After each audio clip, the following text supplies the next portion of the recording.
You wanted the best. You've got the best podcast. The hottest podcast in the world. The Chris Voss Show, the preeminent podcast with guests so smart you may experience serious brain bleed. The CEOs, authors, thought leaders, visionaries, and motivators. Get ready. Strap yourself in. Keep your hands, arms, and legs inside the vehicle at all times, because you're about to go on a monster education roller coaster with your brain. Now, here's your host, Chris Voss. Hi, folks, it's Voss here from the ChrisVossShow.com. Welcome to the big show, my friends and family, the greatest show on earth, or at least we like to think so. Maybe we're egotistical, maybe we're narcissistic, or maybe we're just really happy to have you here as a wonderful audience with our wonderful guests and brilliant minds who bring on the show, and some idiot who's running the mic as the host. I talk everyone up at me, so you got to throw yourself under the bus every now and then to keep yourself humble. I probably need a whole bus to drive over me and back over to be humbled, I guess. Maybe at this point, the audience is like, yeah, he really does. Anyway, guys, go to goodreads.com where it says Chris Voss, LinkedIn.com where it says Chris Voss. Chris Voss one on the TikTok and all those crazy places on the internet. Today, we have an amazing young man on the show with us today. We're going to be talking about his insights in his book called Fool, Identifying and Overcoming Character Deficiency Syndrome, out July 21st, 2015. I think it's a book about me being the fool. Garry D Nation joins us on the show today. We're going to talk to him about his insights and everything else. He is a minister, author, speaker, educator, and blogger, and he also has a PhD, so we have to call him doctor. Does this look infected, Garry? No, I'm just kidding. He is also a musician, singer, and actor, and has appeared on stage and television in a number of independent and Christian films. Welcome to the show, Garry. How are you? I'm doing great, Chris. Thanks for having me. Thank you for coming. It's wonderful to have you. Give us .coms, any sort of websites or social media you want people to follow you on. SeriousChristian.com. There you go. Serious. And if you want to follow what I do as an actor, GarryNation.com. There you go. Garry Nation. Can they find you on the IMDb over there? They can find me on IMDb. There you go. He's famous, folks. He's a movie star. Ask for his autograph when you see him. And a picture too. So give us 30,000 overview. What's inside this book entitled Fool? Well, let's start with the title. When I was working on a title, I was trying to figure out, and my sons who knew what I was doing said, my younger son said, Dad, just call it Fool. And my older son, who had been watching reruns of the A-Team, said, I think you need to call it Pity the Fool. Pity the Fool. I love big. But I wanted to squeeze in there the term that I use to describe fool as an overarching theme, which is character deficiency syndrome. Now, in the Bible, and I'm working primarily with Proverbs and Ecclesiastes and some of the Psalms and the wisdom literature in the Bible. In the Bible, the word fool doesn't have anything to do with intelligence, almost all the time. The word fool, you see the word fool, and it translates about 4 or 5 different Hebrew words. And they're often separated and kept in their own little categories, and they're all used, and they all use the word fool to cover them. But each one has its own different shade of meaning. And as I was studying them and putting them together, this whole idea got started just for no better reason than to do a Wednesday night, have some material for a Wednesday night Bible study. Serious. And I started doing word studies on this, and I started putting them together. Then I started doing a little game. I started fitting the individual proverbs that are here and there and everywhere, started working to fit them together like pieces in a jigsaw puzzle. And when I started doing that, they came together and formed a pattern. Now, the word fool doesn't have anything to do with intelligence. It has to do with moral character and a deficiency of wisdom. I see a lot of that on social media. Wisdom, yeah, really. Wisdom starts with the fear of God. That means that that deep-seated reverence and understanding that God is God and we're not. Huh. Well, God is God and we're not. That's very clear to me right now, because if I was God, I don't know, I'd be throwing a party right now with some money and some I don't know, some free movies or something. I don't know. For me, that's the absolute basis of all theology and all reality. Uh-huh.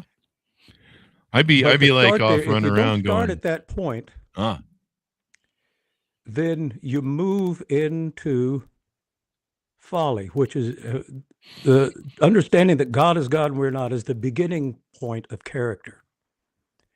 And folly is moving away from that, starting to make bad choices that are self-destructive. The question is, why do people make self-destructive choices and keep on making them? And that's what this book answers. mhm. It is a predictable syndrome Mm. of stages of folly, Mm. that it is a downward spiral Mhm. into self-destruction. So if I'm reading the book or going to read the book or listening to this audio broadcast, how do I know if I have character deficiency syndrome, or I guess technically behaving as a fool? Is that correct? Yeah. What are some identifying factors that tell me that, Chris, you need to shape up? Well, what I found out is that even in writing the book, we all do. Yeah.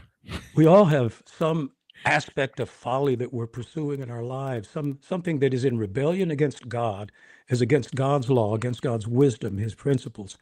And we're following that, and we know that God doesn't approve, but we think we can get away with it. Here are the stages of the fool, of that syndrome. It starts with the simple fool. The simple fool is naive. He doesn't really comprehend the consequences that are going to come from his choices. Mm. The worst thing that can happen to him is that he succeeds in doing what he is doing that is Being foolish. Mhm. And so that leads into the second stage, which is the most, and that is the self-confident fool. Hmm. The self-confident, this is the word that is most common, especially in Proverbs. There's more to say about the self-confident fool than any other.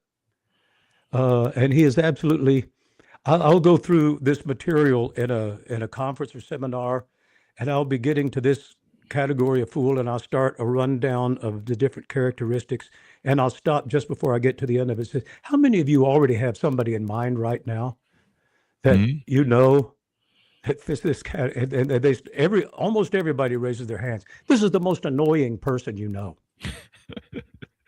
He really is. I think that's me they're usually referring to. But the self-confident fool knows that there are going to be consequences, but he thinks that it's not going to affect him. He thinks he can get out of it. He thinks he'll escape the consequences. Mm. And then there's that third category of fool, which is the full-fledged fool. The Hebrew word is evil.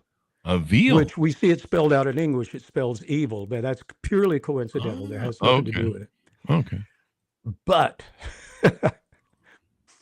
the committed fool is someone who has basically been converted to folly, in the same way that someone is converted to Christ. It has become a part of his nature. It's no longer his software, it's his operating system. It is it's the way he's going. I patterned a lot of what I did out of the studies of John Douglas, who was the FBI special agent who was one of the pioneers of criminal profiling. Mm-hmm. And he wrote in his book Mindhunter of a story in which he had arrested a thief who had been arrested and gone to prison a few times. Mm-hmm. And the guy's telling him, says, you can't get rid of us, John. It's part of our nature. It's who we are. And that is the description of the committed fool. Folly is now part of who he is. The proverb says, though you crush a fool in a mortar with a pestle, you will not separate his folly from him. Oh, there you go. There you go. And there is a very crude dimension of the committed fool, which is the Nabal. Mhm. The Nabal, you might recognize that if you know the story of David. Mhm. There was a man named Nabal who made some pretty foolish choices with regard to David. Mhm. He was a man of such low character. His servants hated him. His slaves hated him. His wife hated him. Yes. And he didn't last long. Oh, yeah. But there are the Nabal. There is not a profile given of the Nabal in the book of Proverbs. It's just used and said, you don't want to be this guy. No. Yeah. Well, no one wants to be the fool, right? Nobody wants to be the fool. Is there a song about that? Is that a song? Yeah. Anyway. The Nabal has Mhm. said in his heart, there is no God. Remember that verse from the Psalm, the fool has said in his heart, there is no God? I don't. There's a psalm that says, the fool has said in his heart, there is no God. That's the Nabal. Now, that's not to say that all atheists, all fools are atheists, but the Nabal has said in his heart, there is no God. He is determined. He's just gone the absolute opposite way of the fear of God, Uh-huh. determining there is no God. Oh, okay. I'll not have to give account of this to anybody. Yeah. So let me ask you about this. Before starting writing, you wrote 2 chapters on wisdom. Why Yes. did you do that? And is that what led you to write out the full book then? Actually, I had the material on the fool, and I realized there's got to be some balance here. If you Mhm. don't understand what wisdom is, you really can't understand what folly is. But Oh. wisdom is making a life of choices that are coherent with who God is and what he has installed in creation to be. This is the way that God has set up both the moral universe and the material world that we live in. Mm. Is set up according to wisdom. Yep. And our wisdom is to make connection with God's wisdom. Mhm. That's when we become wise. Yeah. Becoming wise. Now, is this your first book you've ever written, or did you write other books before this? Other than my dissertation, this was the first full-length book that I've written. Oh, there you go. Well, congratulations. Now, are you? I think you're anticipating writing another. Is that correct? If I remember rightly. Actually, I have the biggest back burner of anybody in the world as far as planned projects is concerned. But yeah, there are other books that I have in mind to write. One of them that I really want to write is on the essentials of worship. What really is essential in worship that is universal across all, would be universal across all Christian traditions? Mhm. What are the absolute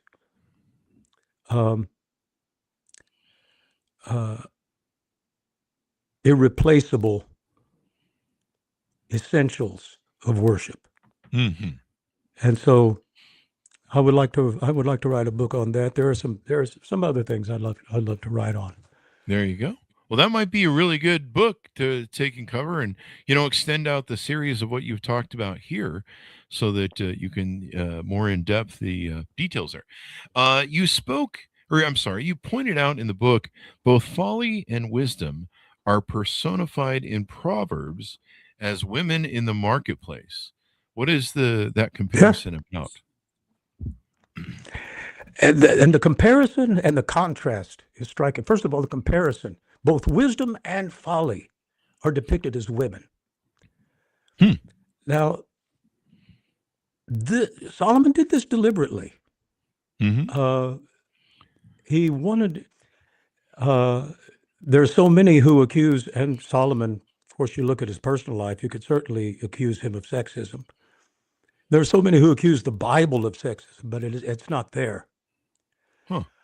What you've got here is that wisdom is out in the marketplace, hustling like crazy, and calling attention to herself, and calling attention particularly to the simple, because they're the ones who are the most, still the most open to hearing a Mhm. word and saying, get wisdom, come to me. I will give you life. I will give you freedom. I will give you joy. Come to me. And then on the other side, there is wisdom that is depicted as folly, Mhm. and folly is depicted as a harlot. I prefer that term rather than the other cruder forms, Oh, yeah. Mhm. or law enforcement terms. But folly is depicted as a harlot, as someone who is luring the simple into immorality, luring them into bad choices, luring them into a life that looks like it's going to be a life of freedom, but ultimately is going to end up as a life of heartache. Mm. And so the contrasts are there, and the contrasts are as striking as the similarities. Mm-hmm. There you go. So the other question I had for you that I wanted to ask you, if I can find my notes again, do you have a favorite passage about the fool? I do.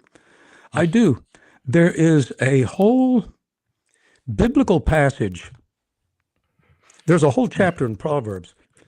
Let me get it out and let that in my.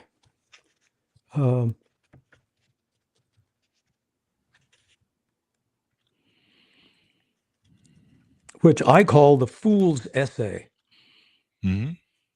And it's almost like a stand-up routine. Mm-hmm. It's one liner after another that just slays the fool. Oh, okay.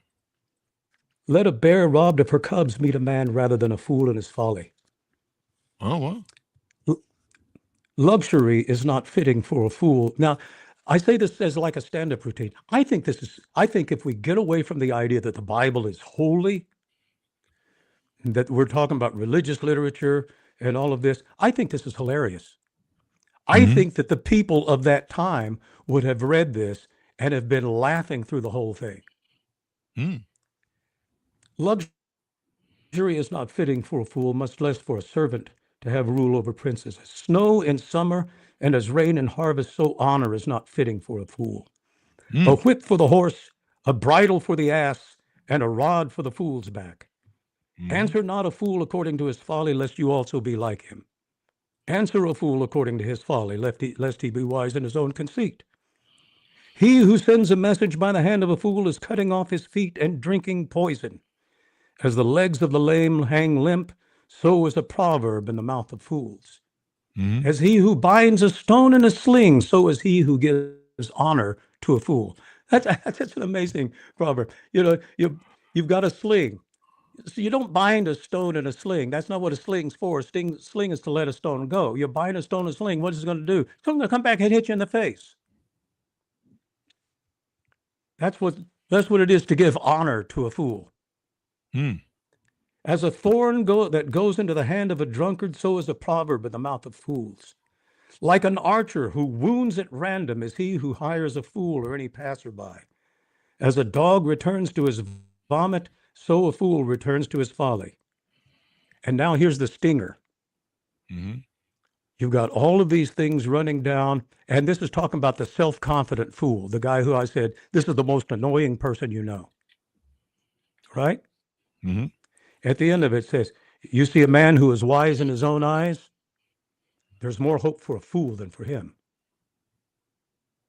Whoa. Yeah. It all comes down to that little boom. Mm-hmm.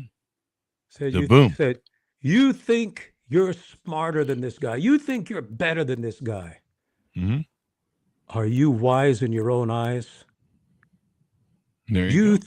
Are you wise because you think you're wise? And so he's making us look at that and look back at ourselves and hold the mirror up and see, is he really talking about me? Is the joke on me? And so that's part of the power of the book of Proverbs. And all of those are put together. It's a rather unusual passage. Usually these Proverbs are scattered out, but this groups them together in a way that shows it was deliberate. Now, you say in the book that it distinguishes between the self-confident fool and the committed fool. Did we just identify what separates them, or have we discussed that yet? I'm not sure. The self-confident fool thinks he can escape the consequences. The committed fool doesn't care if there are consequences. The committed fool has moved over into an area of life in which this is me. This is who I am. This is the way I'm going to live. And it can be a number of things. And that it could be crime. I've presented this material in a prison. Most all of the return offenders, the recidivist inmates in prison, are in the committed fool category. But the deal is not all committed fools are criminals. Yeah. Some of them are religious leaders. Yeah. But their folly goes in a different direction.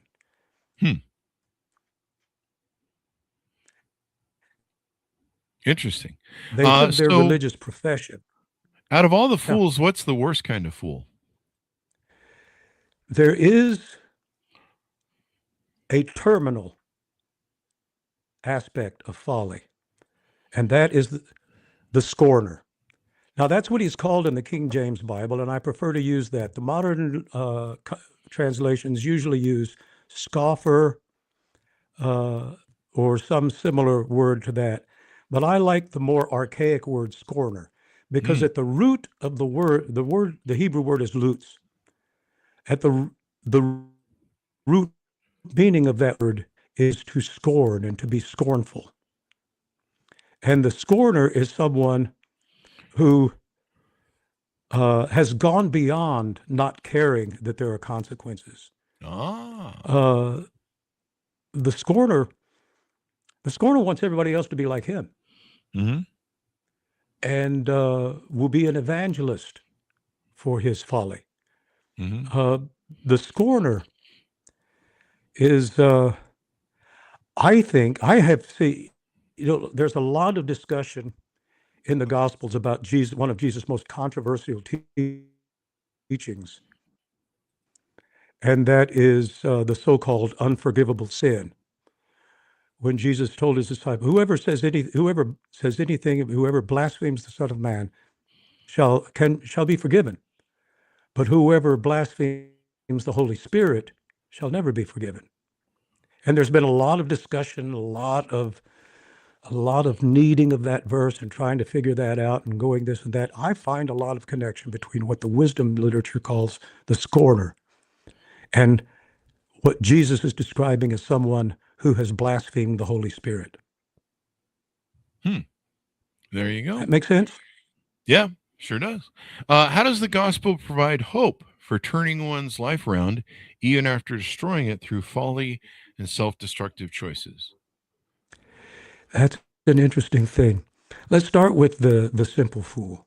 The simple fool is correctable, but you've got to get his attention. And sometimes that attention can be gotten, sometimes they can be scared straight, so to speak. They can see what happens to the scorner. They can see what happens to the committed fool. and realize, I don't want to go that way. They can start with an appeal, but you've got to get their attention. With the self-confident fool, likewise, you have to get his attention, but it's a whole lot harder. And what I see in the Proverbs and what I've discovered in personal life, personal counseling, he's got to be shaken in some way in order to get his attention. Mm-hmm. He's got to, something's got to come into his life that really interrupts his self-confidence and makes him realize he doesn't have it all together. He doesn't know how to get out of this.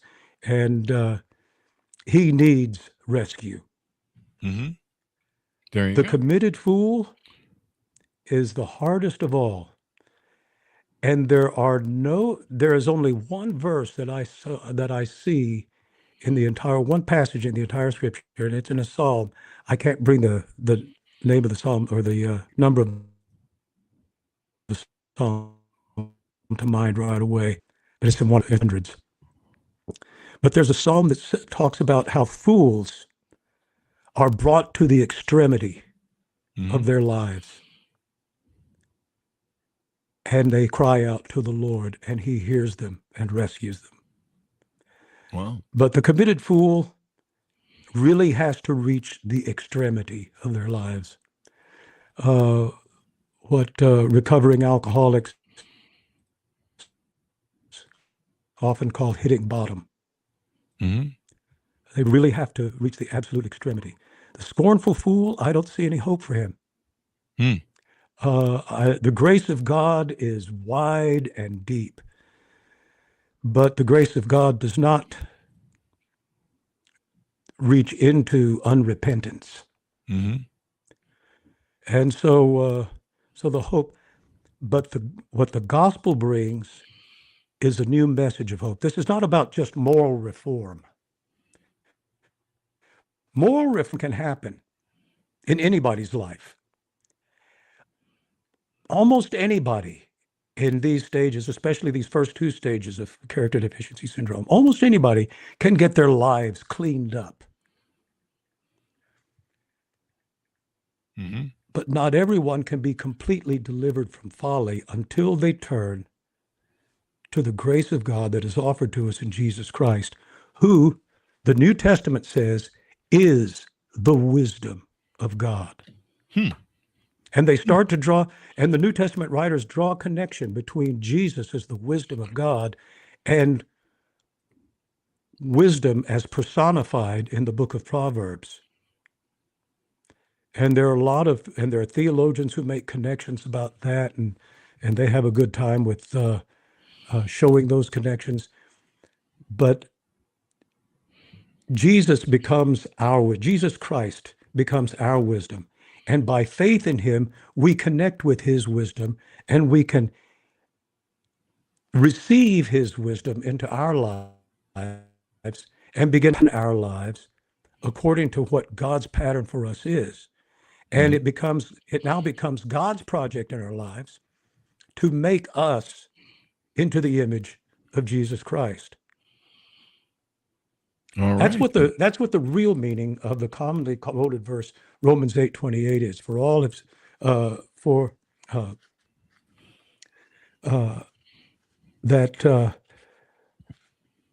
all things work together for good to those that love God, to those who are called according to his purpose. For whom he did foreknow, he did predestinate to be the firstborn among many brethren. Whom he did predestinate, them he called. Whom he called, he also justified. Whom he justified, he also glorified. And all of this is to form us into the image of Christ. That's what his purpose is. There you go. So as we go out, we had the great comment come in here for you. It was from Leslie Ladyhawk. Thank you. Thanks for having Gary on. I've followed him for several years. He's down to earth and kind demeanor, makes him an excellent example of a godly man, which we need more of in this day and age. Blessings. Thank you, Leslie, for your comment there. Garry, as we go out, any final things you want to talk about or discuss as we wrap the show? Well, a couple of things. One is my acting career that I got into. What really brought me into what I'm doing as an actor now began 11 years ago when the motion picture Polycarp was released, in which I played the title character Polycarp, the second century Christian martyr. And that became an award-winning motion picture. It had won a lot of awards at various film festivals, including an award at the International Christian Film Festival in Orlando for me. And that's what really brought me into what I am doing today. And for those who are interested in that, they can look up my actor's website, GarryNation.com. I'll be Book Fool. I'm not sure. We don't have a release date on the new edition that's going to be under the imprint of. Remind me. Books to Life? Yeah, Books for Life. Proper names escape me. It's an age. I'm bad at names too. I'm good at faces. Like I remember faces really well. Yeah. Names. Yeah. I'm more interested. But yeah, in Books the for Life. interaction. It'll be releasing under Books for Life, which is opening a bookstore in the UK coming up in early February, and they're hoping to have my book ready to feature in their opening display. So it could be as soon as that. We'll see. There you go. There you go. Well, we'll look forward to seeing that. People can stay in touch with you. Give us the other .org, I think it is, that for your thing. SeriousChristian.org. Serious Christian as one word, no breaks in the word, SeriousChristian.org. And they can check in there, find out, and also connect to my podcast. I do a podcast under the title Insight! With Garry Nation. And it's available on Apple Podcasts, Spotify, Pandora, SoundCloud. You can find it most places that things are podcast. There you go. There you go. Well, thank you very much for coming on the show. We really appreciate it, Garry. Very insightful and thoughtful work you've done here. I appreciate it, Chris. Thank you. Thank you. Order up his book wherever fine books are sold. Excuse me. Assuming my voice will hold up. Fool. Yeah, you can get this one. You can still get this one on Amazon. It's available on Amazon still. There you go. Order up, folks. Folks, it's called Fool: Identifying and Overcoming Character Deficiency Syndrome, out July 21st, 2015. And watch for further books from Garry as well. Thanks, everyone, for tuning in. Thanks for other comment. Thanks for Garry for inviting me to this very informative from D. Lewis, and then such a great author from Raymond Otum. Wonderful referrals here. Thank you to my audience for tuning in. Be good to each other. Stay safe. Go to goodreads.com/Chris Voss, LinkedIn.com/Chris Voss, Facebook.com/Chris Voss, YouTube.com/Chris Voss, and all those crazy places on the internet. Stay safe. We'll see you guys next. You've been listening to the most amazing, intelligent podcast ever made to improve your brain and your life. Warning, consuming too much of the Chris Voss Show podcast can lead to people thinking you're smarter, younger, and irresistible sexy. Consume in regularly moderated amounts. Consult a doctor for any resulting brain bleed.